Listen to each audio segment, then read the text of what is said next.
Hello दोस्तों, आज फिर से एक बार नए रोजगार की जानकारी लेकर आपके सामने उपस्थित हुआ हूं।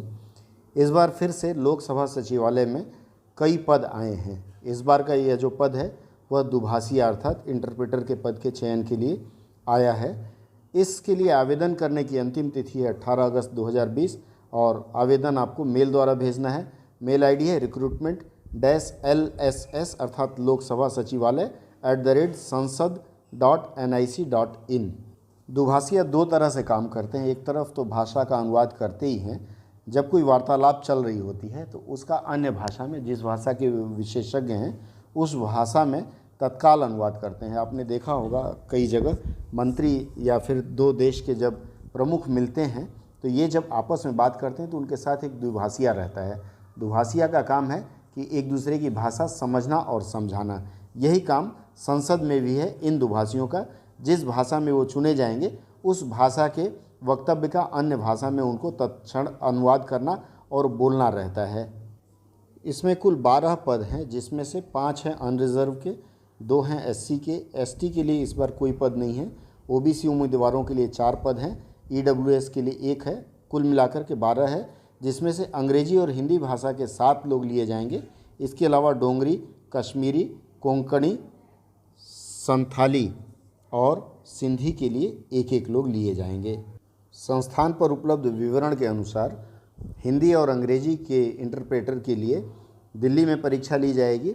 डोंगरी वाले जम्मू जाएंगे, कश्मीरी वाले श्रीनगर, संथाली वालों की परीक्षा रांची में होगी और सिंधी वालों की परीक्षा अहमदाबाद या गांधीनगर में होगी।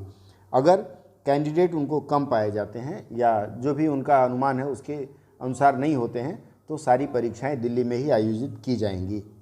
अब जहां तक इसकी पात्रता का प्रश्न है, इसकी पात्रता अनुवादक की परीक्षा की पात्रता से थोड़ा सा भिन्न है। इसकी पात्रता की पहली शर्त है कि आपको एमए हिंदी अथवा अंग्रेजी में होना चाहिए और जिन क्षेत्रीय भाषाओं के लिए आप आवेदन करना चाहते हैं वह क्षेत्रीय भाषा अगर आपके पास है तो आप उन क्षेत्रीय भाषाओं के लिए जा सकते हैं।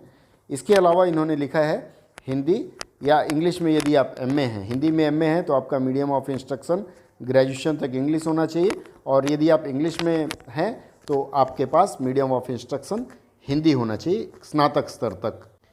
इसके अलावा आपके पास अनुवाद का या इंटरप्रेटर का अनुभव होना चाहिए और साथ ही साथ आपके पास किसी मान्यता प्राप्त संस्थान से कंप्यूटर की जानकारी का प्रमाण पत्र होना चाहिए, अर्थात आपने कम से कम ओ लेवल का कंप्यूटर का पाठ्यक्रम किया हो और वह संस्थान एनसीटीई या फिर डीओईसीसीएल जो संस्थान है उससे मान्यता प्राप्त हो।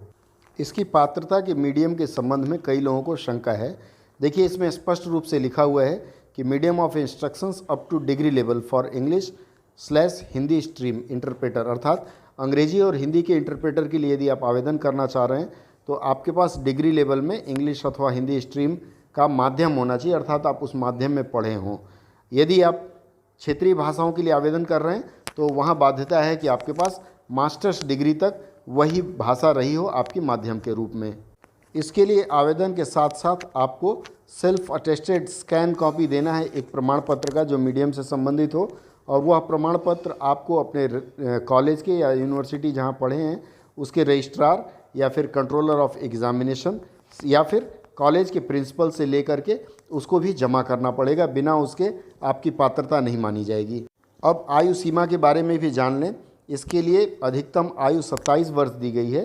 साथ में यदि आप आरक्षित वर्ग के हैं तो आपको फिर आयु सीमा में छूट का प्रावधान है जो मिलेगा। जैसे एससी एसटी को 10 वर्ष तक दिया जाता है यदि आप सरकारी सेवा में हैं, या फिर यदि आप सरकारी सेवा में नहीं हैं तो फिर आपको 5 वर्ष की छूट दी जाएगी। ओबीसी यदि आप सरकारी सेवा में हैं तो 8 वर्ष की छूट मिलेगी अथवा 3 वर्ष की छूट मिलेगी। जनरल और ईडब्ल्यूएस हैं, यदि आप सरकारी सेवा में हैं तो आपको 5 वर्ष की छूट जाएगी, अन्यथा नहीं दी जाएगी। एक सर्विसमैन, उनके लेंथ ऑफ मिलिट्री सर्विस में से कुल सर्विस घटा करके 3 वर्ष जोड़ा जाएगा और अधिकतम 45 वर्ष आयु तक के एक सर्विसमैन इस जॉब के लिए आवेदन कर सकते हैं। इसके अलावा जो लोग लोकसभा सचिवालय के कार्मिक हैं उनको एज में पूरी की पूरी छूट है, उनको कहीं आयु सीमा नहीं देखनी है। इसकी चयन परीक्षा में आपको सबसे पहले ऑरेशन टेस्ट देना पड़ता है। इसका मतलब है आपको भाषण देना पड़ता है। दिए गए 7 विषयों में से आप किसी एक विषय का चयन करते हैं और उस पर 3 मिनट आपको बोलना पड़ता है। 200 अंक में से यदि आप 50% जनरल कैंडिडेट हैं, यदि आप OBC EWS के हैं तो 45%, और यदि आप SC ST कैंडिडेट हैं तो आपको 40% अंक लेना पड़ता है। यदि आप उसमें क्वालिफाई करते हैं तो फिर आपको लिखित परीक्षा में बैठने की अनुमति दी जाती है। लिखित परीक्षा में आपसे सामान्य ज्ञान, सामान्य हिंदी और सामान्य अंग्रेजी के प्रश्न पूछे जाते हैं, जो कुल 150 अंकों के होते हैं, 50-50 अंकों के। इसके अलावा आपको अनुवाद के लिए भी पेपर दिया जाता है, उसमें हिंदी से अंग्रेजी में अनुवाद या फिर क्षेत्रीय भाषा में, जो लोग जा रहे हैं उनको क्षेत्रीय भाषा में अनुवाद दिया जाता है। यदि आप फिर उसमें क्वालिफाई करते हैं तो आपको एक सिमुल्टेनियसली इंटरप्रिटेशन, अर्थात उसके साथ ही आपको इंटरप्रिटेशन की एक परीक्षा देनी पड़ती है, जो 200 अंकों का होता है। इसमें आपको 2 दिन का प्रशिक्षण भी दिया जाता है कि इंटरप्रिटेशन कैसे किया जाए। जब आप उसमें क्वालिफाई करते हैं तो सबसे अंत में आपका साक्षात्कार लिया जाता है, जो 50 अंकों का होता है। मित्रों, validity of SC ST certificate के बारे में भी आप जान लें।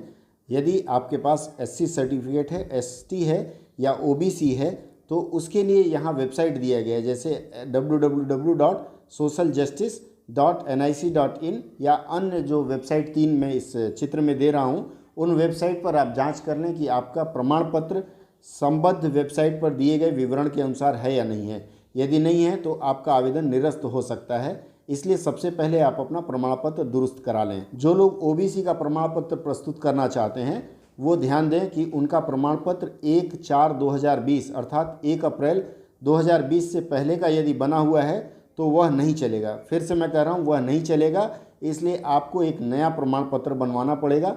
आप संबद्ध अधिकारी से या प्राधिकारी से जा कर के वह प्रमाण पत्र अवश्य बनवा लें, बिना उसके आपका आवेदन निरस्त हो सकता है।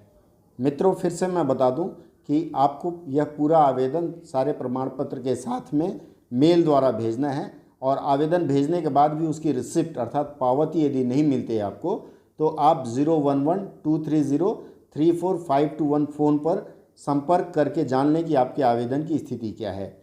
मित्रों, इस आवेदन पत्र अर्थात इस विज्ञापन की पूरी प्रति मेरे ब्लॉग gali-kucha.blogspot.com पर उपलब्ध है। आप वहां से दिए गए लिंक पर क्लिक करें। लिंक पर क्लिक करने के बाद आप पूरा विज्ञापन निकाल लें। आवेदन से पहले पूरा विज्ञापन पढ़ें, उसमें सब दिया हुआ है, हर फॉर्म दिए हुए हैं। आप फॉर्म निकाल लें, आपकी आवश्यकता के अनुसार आवेदन कर दें।